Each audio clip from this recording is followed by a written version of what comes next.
Siemens Gamesa har 5 mølleløb, og der stikker fundament lige op ad havet, sådan et betonfundament. Lidt dybere, så går vi over i det, der hedder en monopile. Bare forestil jer rørt over tårnet.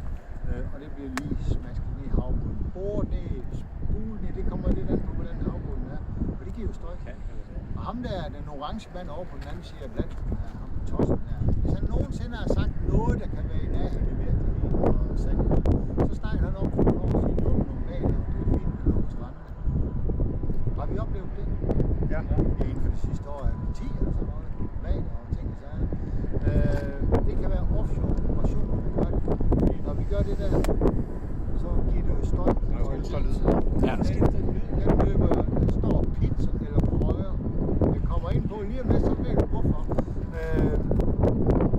Det giver jo støj, vi løber 5 gange hurtigere i vand, og vi løber meget længere. Vi snakker om valer, måske kan kommunikere halvvejs rundt om kloden. Så står vi og laver sådan nogle støjgener derude, og forvirrer de her, så kommer vi til at rykke på hele økosystemet derude.